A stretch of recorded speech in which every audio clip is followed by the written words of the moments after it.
Member for Castries South. Thank you very much, Mr. Speaker. Mr. Speaker, I want again to place on record my objection to we proceeding to put this bill through all its stages at this sitting, and I think I did express my position as to why such was unwise. And Mr. Speaker, I hope that the implications of this bill we are about to pass will be fully appreciated by St. Lucians. Granted, it may be after the fact. We would have passed the bill and it would have become law in St. Lucia. Mr. Speaker, my response will be a very layperson, very common sense understanding of what I have read. I will not necessarily want to go into all the legal drafting as such. There are a couple of comments I want to make, but I will try to restrict myself to what an ordinary person reading this bill would make of it. And I would leave to the lawyers to deal with some of the very technical legal issues. Mr. Speaker, I want to start off by reflecting on the Prime Minister essentially saying that there is a problem and there's a loophole where people are using IBCs to acquire property in St. Lucia and to avoid paying the dues and fees that they need to do so. And I'm wondering, why do we need an entire bill for us to be able to deal with a loophole as it relates to IBCs? And why is it that you even need to hand over to the CIP unit if the issue is really about persons using IBCs? And I cannot seem to understand why, but I think we can move on beyond that. I think I have a personal difficulty in giving the regulatory and approval function to a corporate body like the CIP board. I think the fundamental importance of land ownership and land as defined within the bill should probably remain with a government department at all times. I think so, philosophically. A corporate body has persons appointed to the board who may be there because of political persuasion, political favors. They may be private interests. And you're saying you're handing over this important function to a corporate body and not a government department where you expect public servants serving in the national interest to be performing that function. And of course, cabinet ultimately as parliamentarians, legislators, reflecting the will of the people. I think there is a conceptual difference and a conceptual change in what this bill seeks to do. That you are removing the custodians of land in St. Lucia.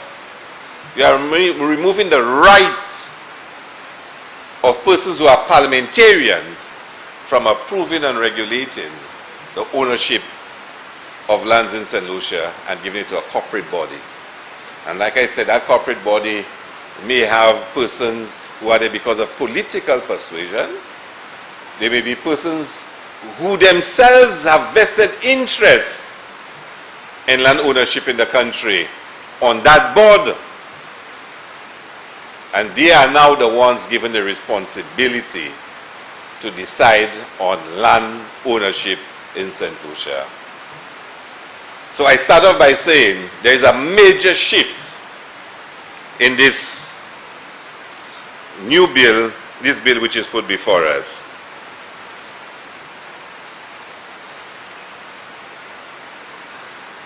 Mr. Speaker, it's been handed over to the CIP unit. And I heard the member for Miku South saying because the CIP unit is already doing due diligence. I will start off and say to you I have no confidence in the CIP unit when it comes to such matters. I don't. And Mr. Speaker, I will state here, there's actually a legal matter where the due diligence officer of the CIP unit was fired by the CEO. It's a matter under a legal process, so I won't say too much about it. Was fired because he refused to recommend the approval of an entity because no due diligence had been done on that entity. So he was asked to prepare a document recommending the approval of an entity. He refused, and he was fired. But, Mr. Speaker, it will become, and more details will come out. And that same unit we have been asked now will be the one to do due diligence on foreign investors. I can speak a lot about the CIP and a lot of what's going on in the CIP unit right now and the reputation of St. Lucia. But tonight is not the night for that. I am saying to you, Mr. Speaker, I have a difficulty in the CIP unit, given the present state of function of the CIP unit, to be the ones responsible for doing due diligence and for approving the issuing of such licenses in St. Lucia. I think it is wrong and we should not do it, Mr. Speaker. Now, Mr. Speaker, if we move on to 6, on page 21. Well, 5 and then go on to 6. Listen to what this says. The responsibility is given to the CIP board, but the board is given powers to delegate its authority to a committee of the board. So it is not the board in its totality that will be deciding on the license. 3 persons will be decided. Not the board, the entire board. They delegate their responsibility to 3 persons. The legal officer of the unit, the chief executive officer, and 1 other person. So whereas you said you hand it over to the board decides on who can be made economic citizens of St. Lucia, the entire board. But in the case of deciding who gets a license to own property in St. Lucia, 3 persons alone will make that decision, not the entire board. I have a difficulty with this, Mr. Speaker, because I have to ask, Mr. Speaker, who will be providing oversight to the functioning of that 3-person committee? Because the legislation only requires that a record is kept of the decision of the committee. There is no requirement that the entire board must ratify decisions, must concur with decisions, must review decisions. The 3-man committee makes the decision on behalf of the nation of St. Lucia. Because remember, it's taken away from the cabinet of ministers to do so. The certificate issuing the license is not even signed by the chairman of the board of the CIP. It is not even signed by the chairman of the board of the CIP. It is the chairperson of that committee that signs. And of course, the act would require that chairperson to then tell the board, I have signed 10 licenses or I have signed 15 licenses. That's all it requires a person to do. I don't think that's enough. I don't think the chairperson of that committee should sign those licenses. I think you may wish to have a committee, but that committee should then submit to the entire board to ratify the decision and for those licenses to be signed by the chairperson of the CIP board, not by the chairperson of a committee that now has that responsibility. I think this is unacceptable Mr. Speaker. And like I said, I really have a difficulty with removing the ultimate responsibility of cabinet being the custodians of land in this country. I have a difficulty with this. And I want members to really think long and hard about it from a policy perspective. That one person who may be chairing that committee may have a vested interest in land ownership in this country. That person is not an elected person, a member. He's not a member of parliament. He's not a representative of the people. And I'm just cautioning, you hold elected members ultimately responsible for decisions they make. Who holds that person ultimately responsible for the decision that they make? Mr. Speaker, if we go on to 7, I must tell you, Mr. Speaker, this idea of, and I really need somebody to explain to me, this requires you, and I heard the Prime Minister say it's a two-stage process to facilitate ease of business. Am I reading this right? Hear what this says. You have to qualify for a certificate to then qualify for a license. Sorry? Oh, can't be. Is it the other way around? No, it's not the other way around. It says, you shall make an application to the board for a certificate to be eligible to apply for an alien landholder's license. So I have to get a certificate. I have to apply for a certificate for me to then apply for a license. Why don't I just apply for the license? It's like I'm going to get my driver's license. I do my test, I pass, and you give me a certificate which gives me the right now to apply for my license. Why? Why can't I just apply for the license? Why do I need to get a certificate for me to be able to apply for a license? So I have to qualify for a certificate, and I have passed all my qualifications. Yes, you are bona fide, you're this, you're that. Here's your certificate. Can you now go and apply for the license? Let me just apply for the license. Am I missing something in terms of process? Maybe there is some substantial value in doing so, but I don't see it. Maybe somebody can explain it to me, Mr. Speaker.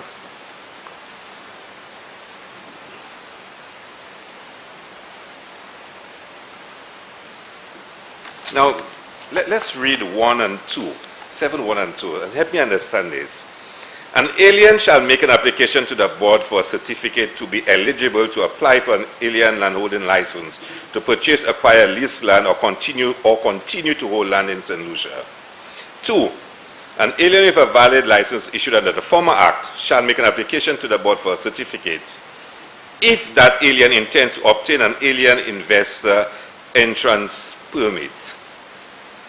So, if I have a license, valid license, under the former act, I can apply for a certificate if only I want to have an investor entrance permit. Why? I have a license already, and I want an investor entrance permit. I already have a license, no? You tell me now I have to go and apply for a certificate for me now to be able to apply to get the entrance permit. Again, explain to me why. I cannot see in my simple mind the necessity of those steps, and why is that necessary. Then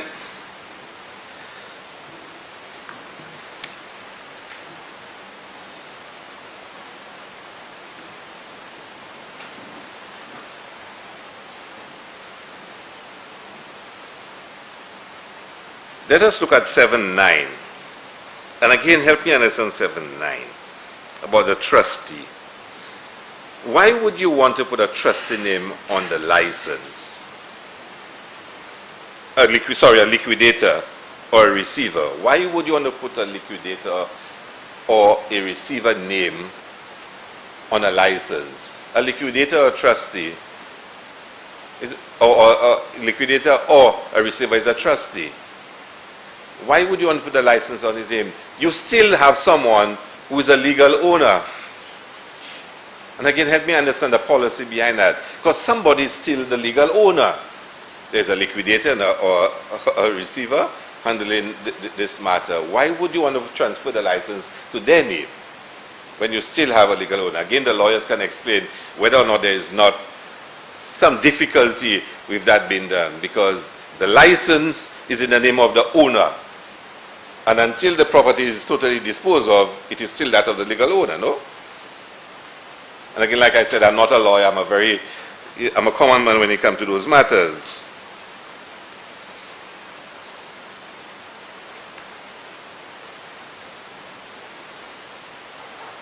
Let's go on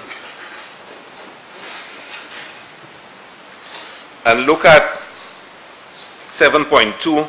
Sorry, I skipped a point. I went to 7.9. 7.2 and 7.3, Mr. Speaker.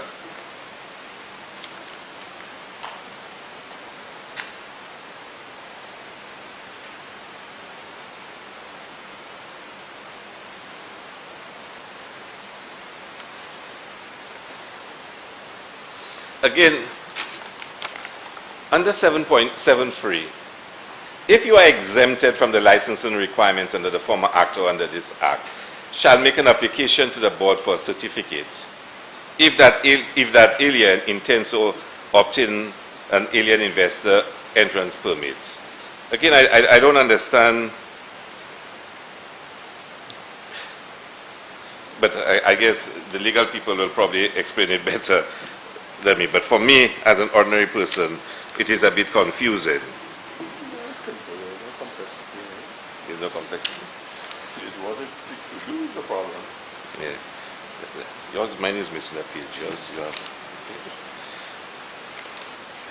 Let's go on quickly, Mr. Speaker. Let's look at 8.5.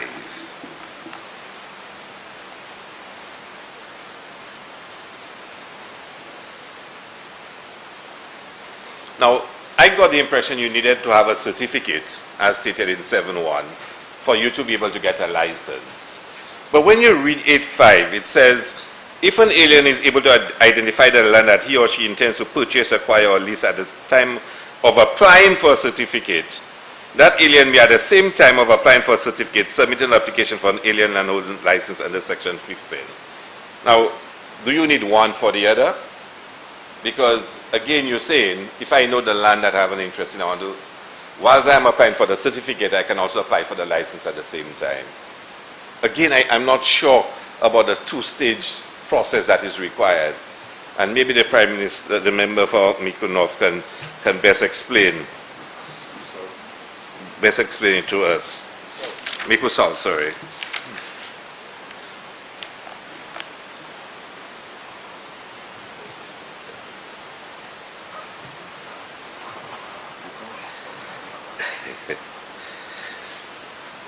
Mr. Speaker, there is a reference. I must tell you, for some reason, my copy of my act, my bill, is missing a few pages, so I need to refer to the member's own. There is a point where mention is made of some fees,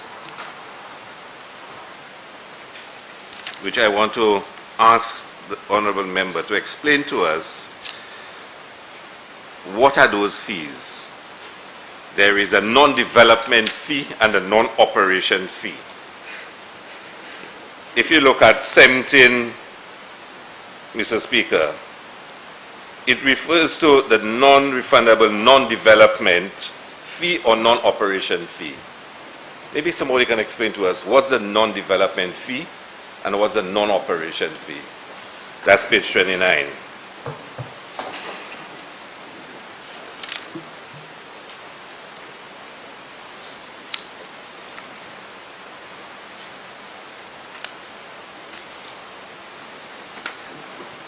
Your writing's more confusing.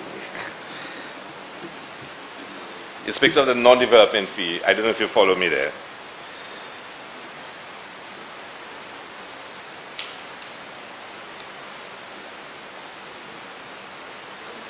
Yeah.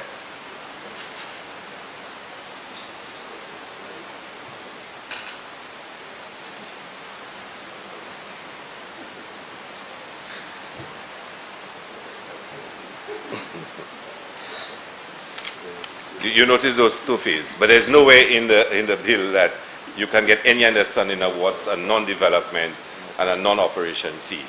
So somebody might want to explain to us what those fees mean.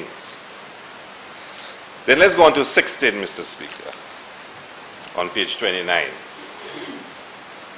And again, help me understand it. The lawyers probably, they're drafting, maybe it's the drafting that's beating me. But let's read this and try to understand what this means. The board may grant approval of an application for an alien landholding license if A, the land to be purchased comprises of 1 acre or less, 1 acre or less, or a lease of land is for a term of not less than 2 years. That means the lease is more than 2 years. No? 2 years or more. 2 years or more. And it goes on, the land is part of an approved development and an alien satisfies the application requirements under section 15. So what happens if the lease is less than 2 years? Do you need a license? If an alien wants to lease land for less than 2 years, does that mean they do not need a license? Because this says, because when you go on to 16.2, it says if the land to be purchased or acquired comprises of more than 1 acre of land, so remember in the previous one it said 1 acre or less, the board can do it on its own. In 16.2 it says if it is of more than 1 acre and the lease is for more than 2 years, the board may, on the recommendation of physical planning and development control, grant approval.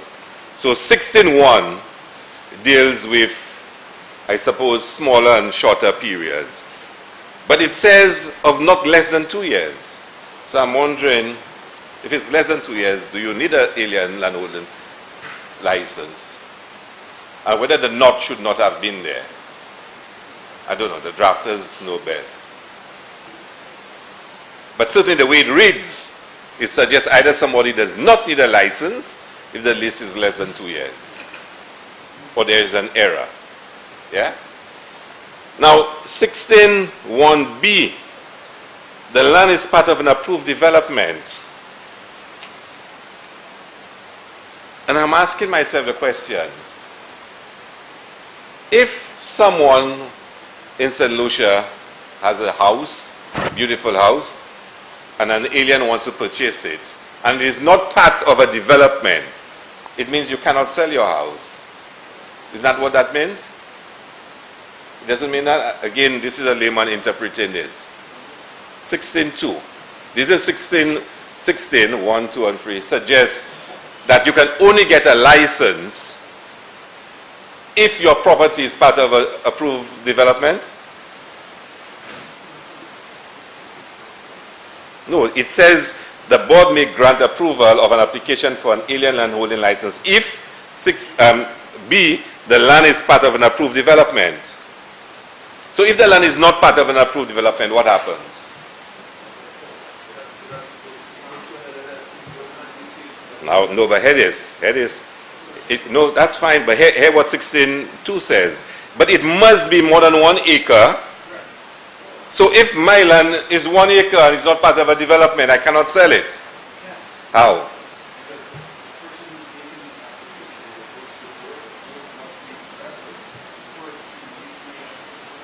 No. DC and physical planning said it only goes to DC and physical planning.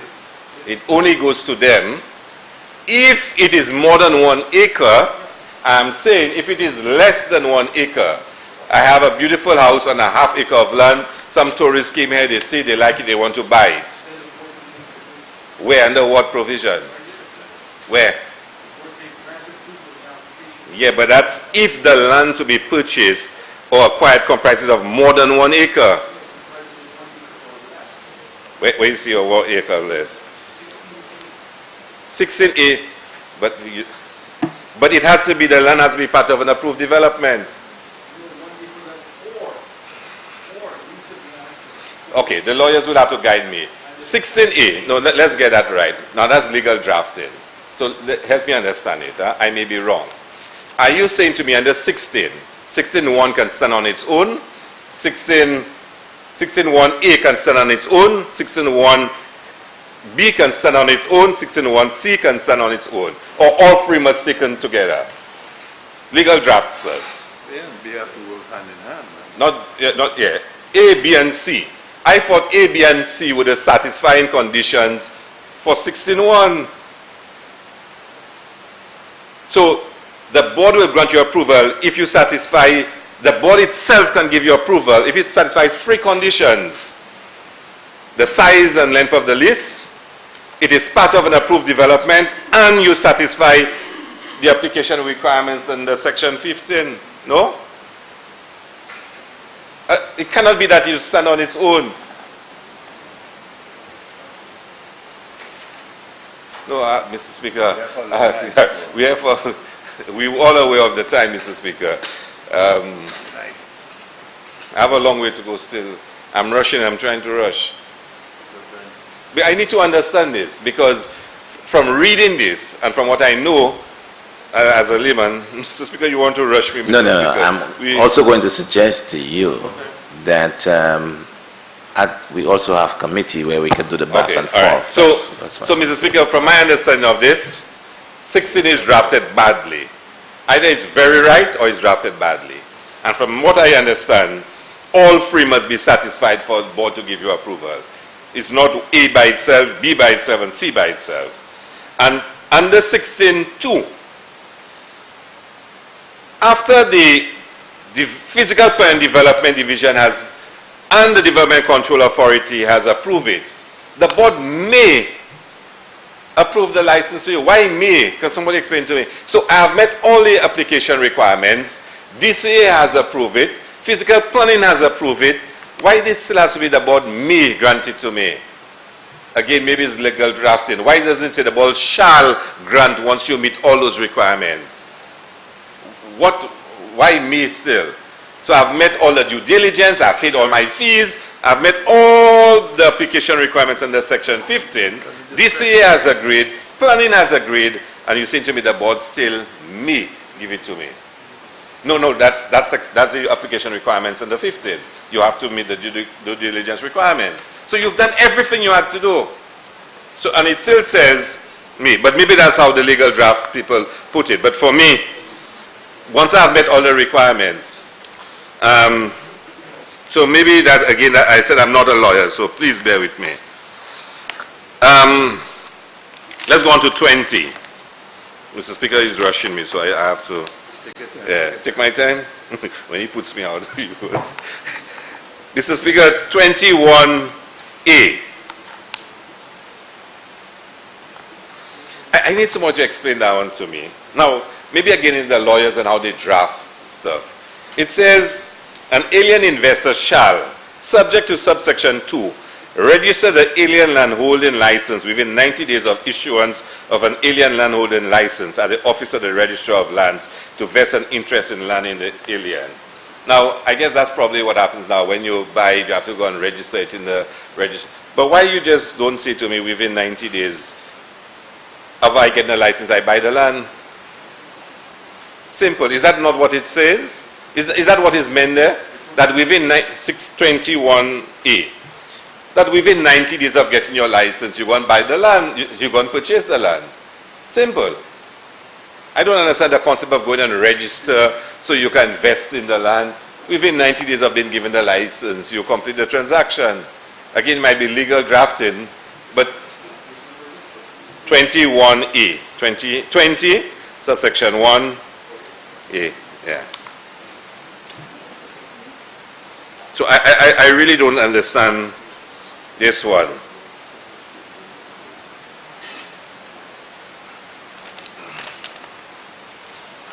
Again, 22C, let's move quickly, 22C.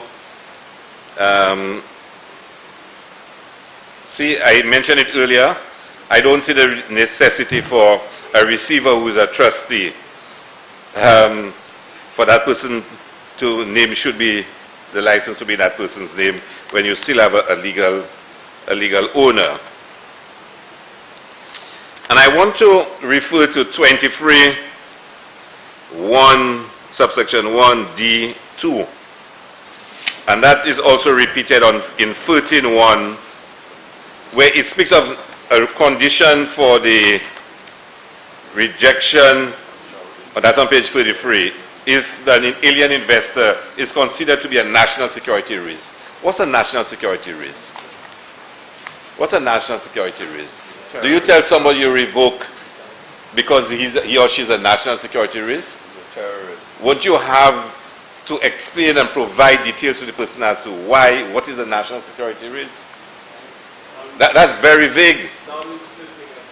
No, I'm not splitting at hairs. There is a legal case in England.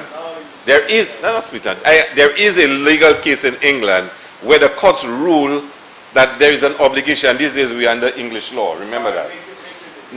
No, that's a serious point, Mr. Speaker. A serious point. That it has been ruled that it is not sufficient to tell somebody that they are a national security risk and to curtail their freedoms or take away any rights from them. It has been. If somebody meets all your requirements and you just reject it and told them because you're a national security risk, and you don't explain to him what's a national security risk, he has a legitimate grounds. Sorry? All I'm saying is that again, I'm not a lawyer, but the lawyers can better guide. You cannot just revoke somebody because you have decided. You have to be able to substantiate it. But again, who am I?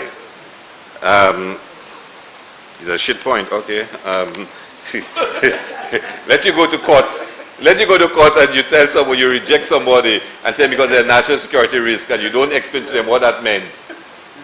And then they sue the government of St. Lucia. And then you'll see how much of a shit point it is. And like I said, some people are not worthy enough to understand and read about those things, but there is legal precedent already for that. So, oh, you said cheap. Oh, that's what he said. Let's go to 25, Mr. Speaker. You're sleeping, sorry. 25, subsection 2C, where the alien is trading on the Eastern Caribbean Securities Exchange Limited. Again, I don't know why there should be an exemption. And it comes back again to, and I think the Prime Minister, the member from Miku North had said they were taking away all the powers from cabinet to exempt people. Sorry? No, but here, cabinet may, by ordering, publishing the Gazette, exempt an alien from this act. And then they give under which conditions cabinet can still exempt. And I heard the member from Miku North said they were taking away the... Sorry, what I keep saying? Oh gosh, sorry. I think I'm still a little overwhelmed by the comments of the member from Miku North, Miku South. Cabinet still can exempt, although they give clear criteria now. But I'm not sure why, because you're trading on the securities exchange, you'll be exempted from requiring a license. There probably is a very good reason, but I would love to know what that good reason is. 26(2), the tribunal. Now the tribunal consists of 3 persons appointed by the Chief Justice. And I'm wondering whether or not we should not have some criteria as to who those 3 persons should be. For example, you've had the Commissioner of Lands, the Director of Planning, the person who heads the Development Control Authority. Otherwise, the Chief Justice can appoint 3 lawyers, a retired judge and 2 retired lawyers, whatnot, to sit on the tribunal. And you're wondering whether or not you should not have, because you deal with land, you deal with development, you deal with breaches of the license, that would have spelled out clear criteria, whether or not there should not be some criteria as to who those 3 persons should be. And maybe you may wish to consider this. This is serious business. You're playing around with the whole thing.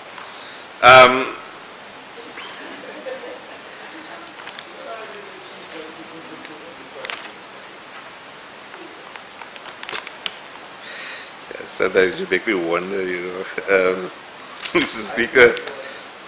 We're not arguing, we don't want to tell the Chief Justice who to put on the tribunal.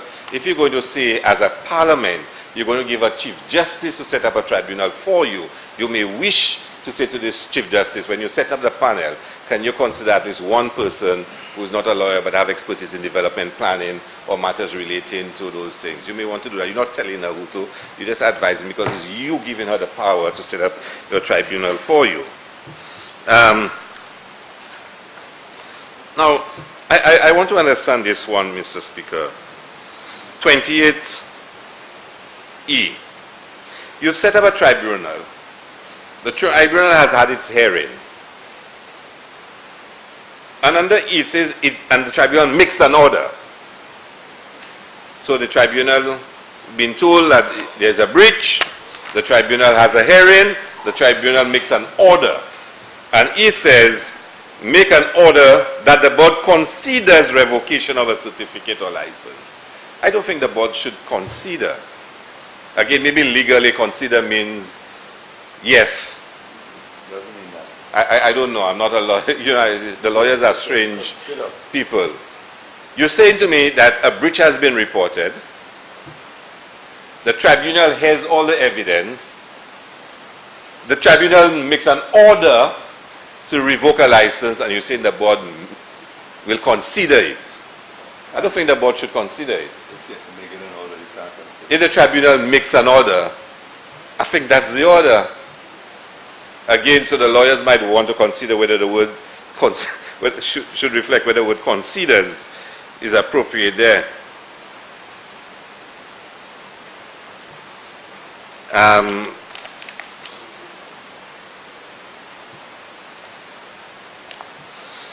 Now help me 28B as well.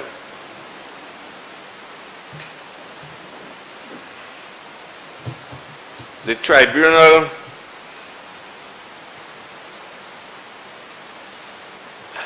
I don't know, I mean, specify the prescribed non-refundable non-development fee or non-operation fee.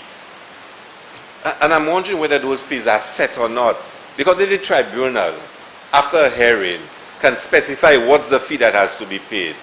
Again, I don't know what those fees are. It almost sounds as if I thought the fee was fixed fees.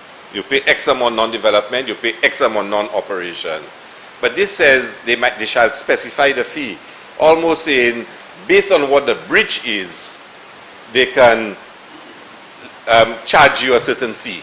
Just like if you go to the court of law, you commit a crime, they charge you $2,000 or $5,000 or $10,000. There's discretion. It almost sounds as if the fees are not set. But again, remember I said earlier, nobody knows what those fees are based on reading this and what are the levels of the fees. So maybe somebody can explain precisely what this is about.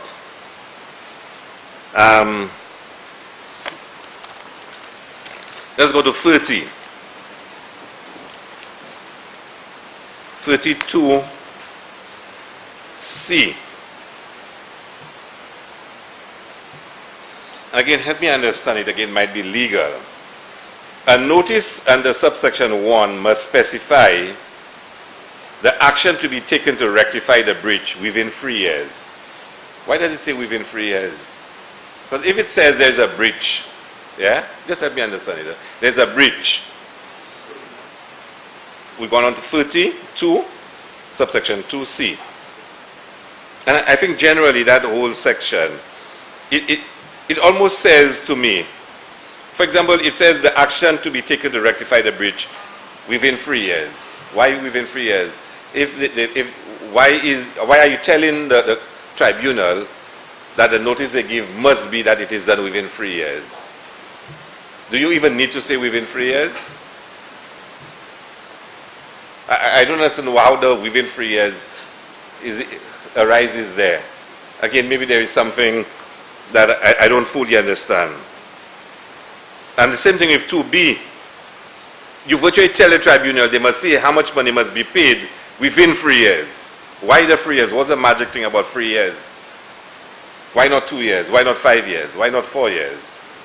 Again, maybe you have a perfectly good reason.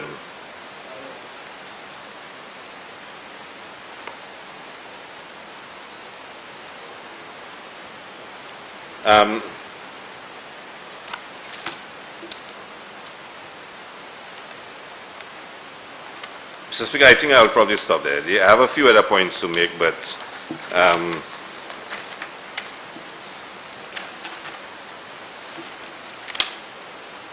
like you said, we're probably under committee stage. If we do have that session tonight, we can go clause by clause and deal with them.